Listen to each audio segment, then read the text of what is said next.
So, next up we're on to a film that's caused a fair bit of controversy over the last few weeks, and that is Blackfish, which is a documentary all about the treatment of killer whales by SeaWorld in Florida and around America.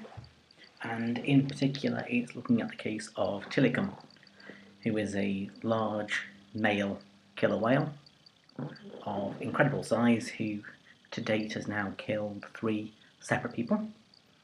And the question is being asked of whether or not Tilikum's behaviour means that there should be changes made in the way that whales are treated and whether they should be held at all in captivity, and if so, what security measures you can put in place to try and make sure that trainers, public and everybody else is perfectly safe from these creatures. So it opens up with some quite harrowing footage.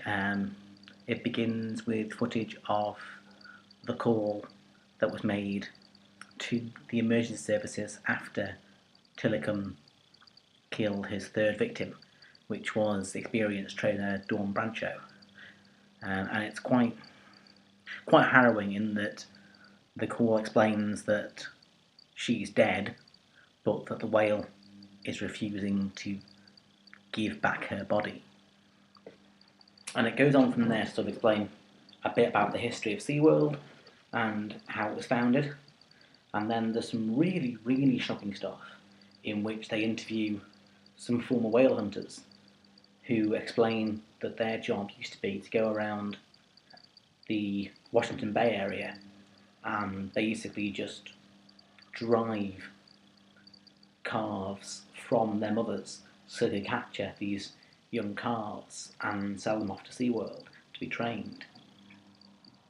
And it's really, even for somebody who's really not all that into the whole save the whales mantra, it's really, really harrowing stuff in that you see just what a lack of compassion your fellow man can have towards another creature, and the fact that you would willingly drive a calf away from its mother just for the purposes of entertainment.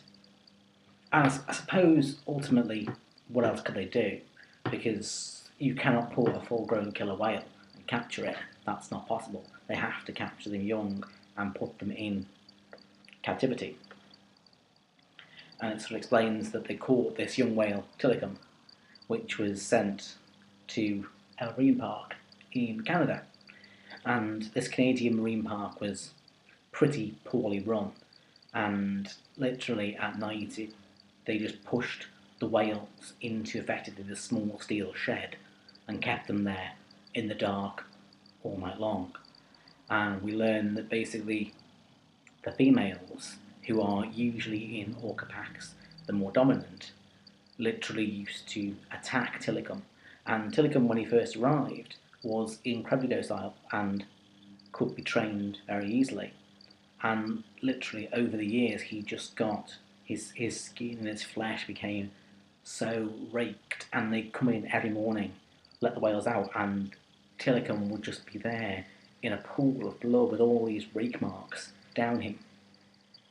And it goes on to explain a bit about what happened to Tilikum's first victim, who was a young trainer.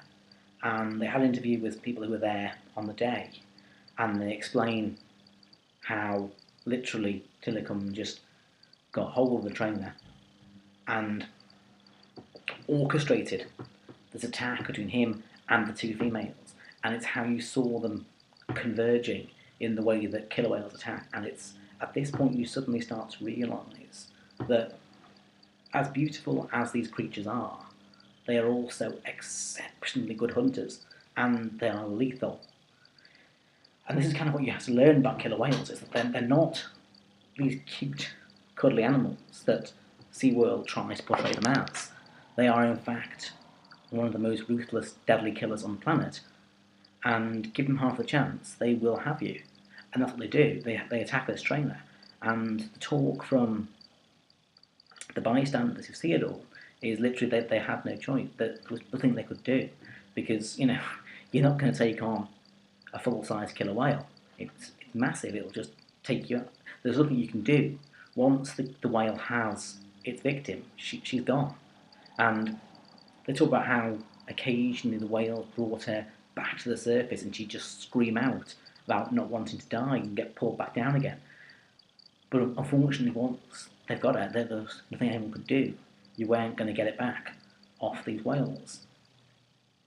And so the talk basically is, after that incident, this marine park in Canada got closed down. And the question should have been then, what would happen to the whales?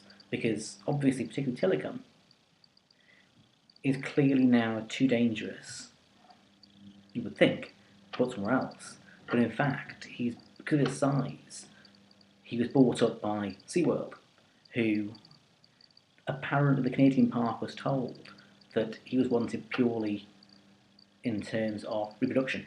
So basically he would just be a stud whale to basically help to try and get them more stock over the years. Now, there's a question that you have to ask about whether or not a whale who's shown the temperament to kill should really be having their genes put back into the pool, as it were. But ultimately that's what SeaWorld wants to do, because he is a massive whale, and the big male whales are their main draw. And so obviously they wanted this whale purely to basically, as it were, milk him dry, so they can actually get more and more whales out of him. And so he was sold on the understanding that's what he'd be used for. He would not be used for live shows or interacting with public. He would simply be there to produce more whales. But obviously that's not what happened. He got put into shows and doing what he does, and it so happened that they found one day a homeless man had snuck into SeaWorld during the night, and he was found the next day in Tilikum's tank, dead. And there were a lot of questions asked in terms of, how did the man get there? Why was nobody monitoring this tank? Because ultimately the security guard should have been there night and day to make sure something didn't happen. So how did somebody A, sneak in, and B, get into the whale tank to be killed? Because he'd been there for a number of hours. It was not a brief thing. And again, the question is, is it really appropriate to have Tilikum out doing these shows and interacting with public when he is now killed twice? And again, SeaWorld defended it, and they just explained that no, it wasn't intentional, it was just an accident, it was somebody else, unfamiliar, invading Tilikum's territory. That's what these whales will do. If it had been a trainer who he trusted and he knew, then it wouldn't have happened. It was purely this guy's fault for sneaking in. And what it then does is it goes through an awful lot of archive footage of whale attacks and how these creatures, how dangerous they are. And there are some really harrowing attacks. At one point, they show a trainer who has known his whale for years and gets in the tank, and for some reason the whale just latches on to his ankle and drags him down bottom of the pool and then up again. And you can see every time he resurfaces, the only thing that saves him is that he's been trained as a diver, so he knows how to hold his breath for very long periods of time, and how, when he comes up again, not to go too fast and to just simply get his breath, stay calm, whatever else. Eventually, thankfully, the whale releases him, he's scampered off to safety. And this is something that SeaWorld put out to try and advertise how good their program training is. The fact that this whale did attack, but the trainer, because of their training, knew exactly what to do. The argument alternatively would be that these are clearly dangerous wild animals, and even their experienced trainers are getting attacked. There's another pretty scary scene in which a lot of the interviews they give are from Tilikum's former handlers at SeaWorld, and at one point they're talking about something they saw where one of the younger trainers was out without a spotter, as they call them, so someone to keep an eye on what the whales are doing.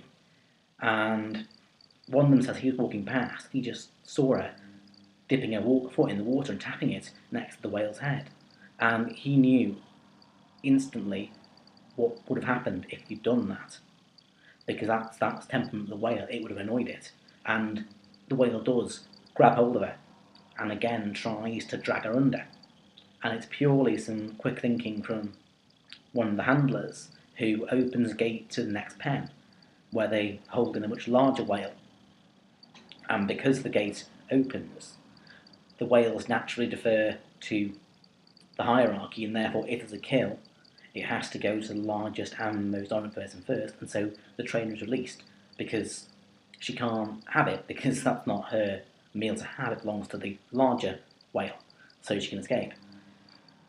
But again, it's pretty harrowing stuff, the fact that all this is held on video, and you can see at times how terrified the trainers are when they are being attacked. And there are some other horrendous scenes, such as when you see Tillicum, at one point he breaches, and you can just see all down his side the scars from where the females are still every day attacking him, because it's such a matriarchal society that the females are always in charge, and therefore Tillicum is getting still raked every night.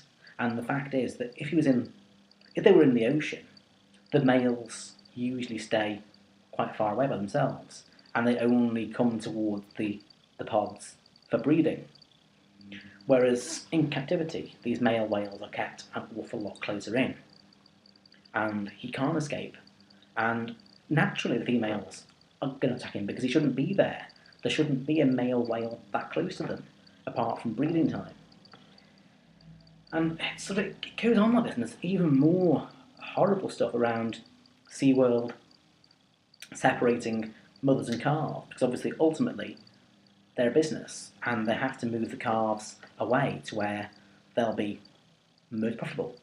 So the calves get taken away, and you just see these mother whales screeching in pain at the fact that their calves have been taken away from them. It's really horrible stuff. I mean, since then, SeaWorld have come back and basically made rebuttals against all the accusations made in the film. One could suggest why they couldn't do this on the actual film, I don't know, because according to the film, they were asked for comment on every element and refused to actually get involved. And certainly when we get to the end of the film, we'll be sort of looking at the Tillicum's final murder of the experienced trainer, Dawn Brancho.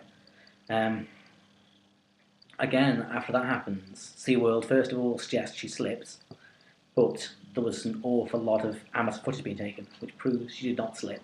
Then secondly, it suggests that it was because she wore quite a long ponytail, and the whale just caught that by accident and dragged her under. That's what caused it. Each of these things seems, to be honest with you, quite sceptical.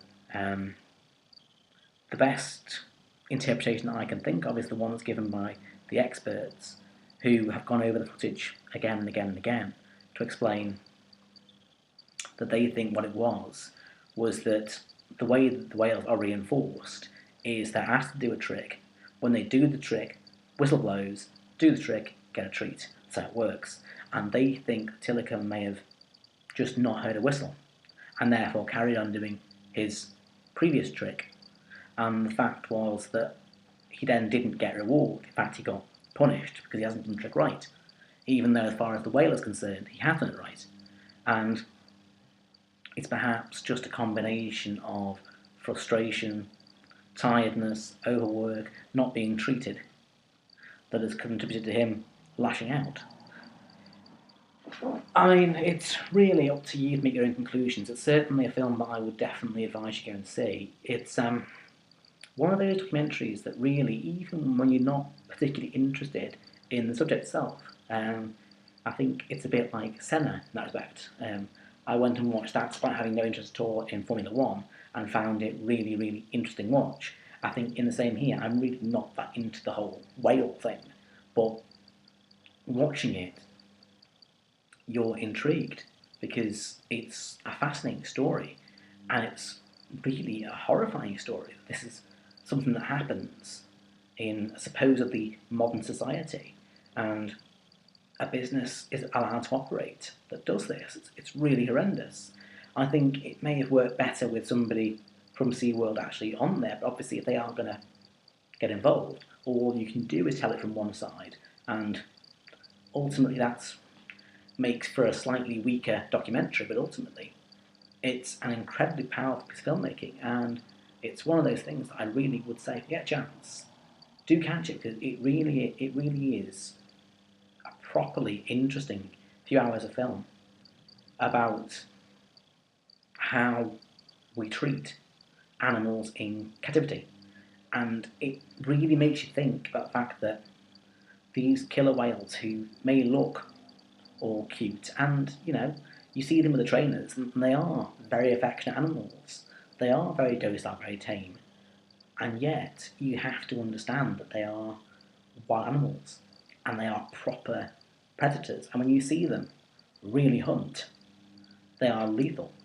And certainly, you watch at some point trainers under attack from the killer whales, and the way they work as a team, and that they'll bring up two from below, will come through and just knock them away. So they almost give them a chance to get to the side and then come up from below and just buffet them away again. It's a really terrifying spectacle. Powerful, but terrifying.